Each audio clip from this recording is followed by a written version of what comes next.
Hey guys, welcome back to the channel. So today we're going to do an install on these Tusk Chub bars and the universal clamp kit that'll take your bars from a 7/8 to an 1.1 and give you about a 3/4 inch rise. So stick around, let's jump into the video. Alright guys, if you're looking for these Tusk Chub big bars, go over to RockyMountainATV.com and just enter in your bike. In this particular case, we're looking for the Honda CRF 300L, and I guess I need to select dual sport rather than dirt bike. So we'll go through the process here. 2023 Honda CRF 300L, all right there. So now that we've got our bike selected, we're going to go ahead and click on handlebars and controls. And then we are going to look for the Tusk handlebars. So we'll select handlebars up here. Right, there we go. And scroll down. And this is the Tusk Universal Big Bar and Clamp Kit. So we'll go ahead and click on that. As you can see, it's got very good ratings for the price. And right here you can select your color. If you want it natural or silver or black. I selected the black, and it come with the polished billet clamps that take your bars from a 7/8 to a 3/4, and then it also gives you, 7/8 to 1.1, and it also gives you about a 3/4 inch rise when you install the bars, and we'll see that in a moment. So that's where you can find the bars. Alright guys, so the first thing we need to do is there are 4 cable clamps on the factory handlebars that hold the factory wiring in place. So there's 2 on the left, 2 on the right, and as you can see here, all we got to do is there's a little tab, we push it forward, and the clamp comes off. So we'll go ahead and remove both of these on the left side, and then we'll work our way over to the right side. And once you get the hang of it, it goes really quick. So you can see we got 2 here. Finish this one up. It's a little tricky here, but we'll get her. Alright, there you go. And there's a locking tab on the back. Just push it forward and the clamp comes right out. Alright, so here's a quick pro tip for you. There is a 2 wire connections on the throttle side and the clutch side. And what those are is one's your clutch switch to make sure that your clutch is engaged. And then also on your brake side, it also activates your brake lights. And what I was doing right there is I just taken a picture to make sure that I orientate the wires the correct way when hooking it back up. Now these were a little bit tricky to get. Sorry if my big bald head's in the way, but hopefully there's not too much glare. But I ended up using a pair of needle nose pliers, and the connections come right off no problem. So you'll just want to pull those off both sides and set them out of the way so you can hook them back up later. And again, the picture of just what the orientation was of the wires made it real easy to put it back together. Alright, so after we've got our cabling off for our switches on the clutch and brake side, I went ahead and we just removed the clamps holding the clutch perch on and the mirror. And now I'm working my way over to the throttle side. Same process. These are 8mm head bolts. So we will remove these 2 bolts here. And you want to keep these with the brackets and stuff. That's what I do, just so I don't lose things. And then also this front clamp has an orientation indicator on it with an arrow that says up. So we're going to peel that off and then just let the brake lever and handguard mirror just kind of sit there, and then we'll work on the rest here in a minute. Alright, so now we're moving on to the triple tree clamp, and I went ahead and removed the clutch side hand grip real easy. I just stuck some compressed air underneath of it and it slid right off. And I am leaving the throttle grip on there and assembly. I'm not unhooking the cables. So what I'm going to do is just take the bars off, and then when I pull them up out of the triple tree, I will slide them over and then pull the grip right off. I'm hoping what I can do is just leave everything connected, don't have to mess with the cabling or anything like that, and everything comes apart nicely. So I believe these bolts are 12mm, so I'm just working those out now. And so what we need to do is remove these factory clamps. It's only a top size clamp, or a top side clamp, I'm sorry. And then the adapters from the kit from Tusk will actually go inside the triple tree, and then they will provide 3/4 inch of a rise and allow us to go to the 1 7/8 bars. So as you can see, I've got everything loose here.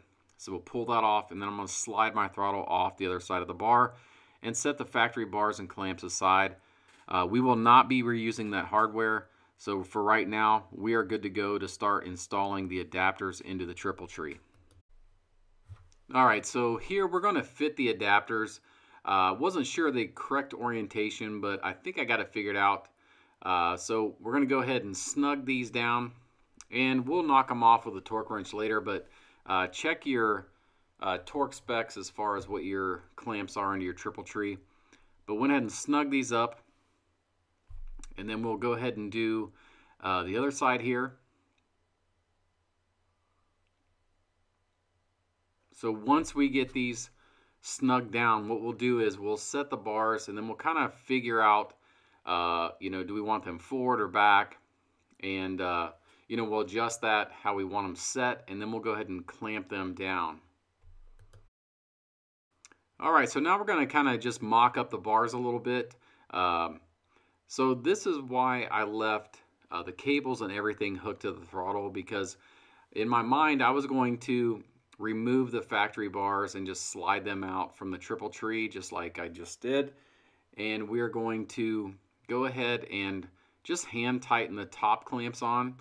And then what we'll do is we'll sit on the bike, and then we'll just kind of orient the bars how we want them. I'm not sure exactly how far forward that I would like them, but there is identifier marks on top of the Tusk bars, so you can set them forward and back, and then also side to side, so you make sure you get everything centered up.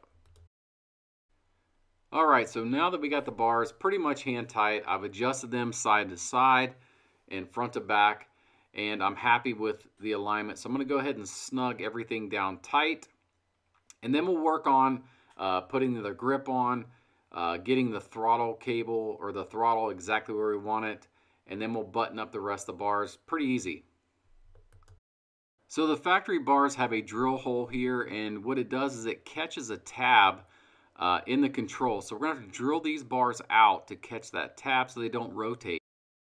So after watching other videos, the best way to locate the right hole location is to use some blue painter's tape, put the controls over top of the painter's tape, and then squeeze them together, and then you'll get an indent mark in the tape that you can center punch and then start to drill your bars. Alright, so now that you have an indent in your painter's tape, go ahead and take a center punch and get a good solid center punch in those bars, because you are going to be drilling into a round surface and it's a little bit difficult. Once I got everything center punched, I grabbed a very small drill bit. I think it was the smallest one I had, and I did a pilot hole. So what I did is I stepped up 2 or 3 drill bits to get the final diameter that I was looking for. And how I found that, I took the factory bars and just went to my drill index and found one that slid in there the snuggest, and I worked my way up until that drill bit went through, and then we just ended with that. So now that you have your hole drilled in your handlebar, you can go ahead and take your switch controller and place it on the bar, and what you want to make sure is that the hole you drilled and the tab on the inside of the switch line up. Make sure there's no rotation, and make sure that it closes completely. So once you've confirmed all that, you can go ahead and take a Phillips head screwdriver and put the fasteners back into play and tighten it down, and it should be exactly where you set it up. So once you get that completed, basically you're just going to repeat the entire process that I just showed you on the throttle side.